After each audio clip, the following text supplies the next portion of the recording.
السلام علیکم یورانی ہے.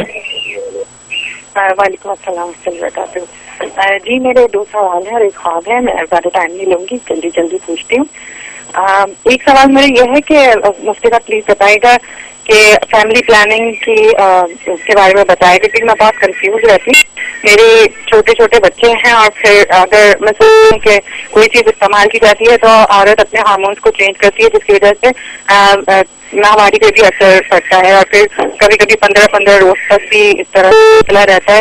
تو ہم 10 دن کاؤنٹ کر کے اس کے بعد نماز وغیرہ شروع کر دیتے ہیں, لیکن یہ چونکہ ہماری خود ساختہ چیز ہے تو میں ذرا ڈاؤٹ فل رہتی ہوں. دوسرا سوال یہ ہے کہ آپ نے ایک دفعہ بتایا تھا وہ سبحان الملک القدوس الکبیر المتعال لا الہ الا هو الحی القیوم, اس کی کیا فضیلت ہے اور اس کو کس طرح سے پڑھا جا سکتا ہے؟ اوکے. جہاں تک پہلے سوال کا تعلق ہے تو اس میں یہ کہ فیملی پلاننگ کی اس طریقے سے ایسی صورت اختیار کرنا کہ صلاحیت بالکل منقطع ہو جائے, اس کی اجازت نہیں ہے.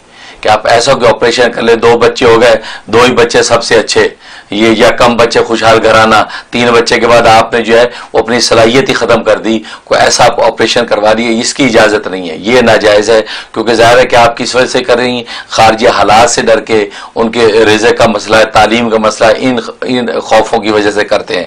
تو اسلام میں اس کی اجازت نہیں ہے. ہاں اس کی اجازت ہے کہ آپ وقفہ بڑھا سکتے ہیں.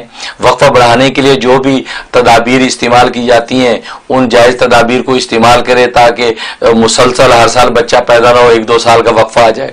اور پھر اس کے بعد جو ہے آپ کے 3-4 بچے ہو گئے, جتنے آپ چاہتے ہیں, آپ کی صحت اب مزید اجازت نہیں دیتی, اس کے بعد بچے پیدا مجھے نہیں کرنے ہیں, تو پھر آپ وقتی اور عارضی کوئی بھی تدبیر کر سکتے ہیں.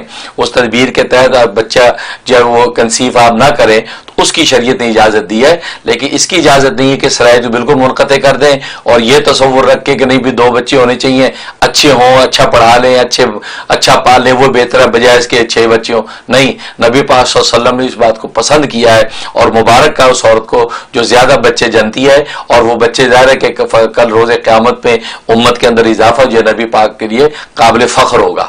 تو اس لیے اس انداز سے کر لیں تو اس میں مذاقہ نہیں ہے.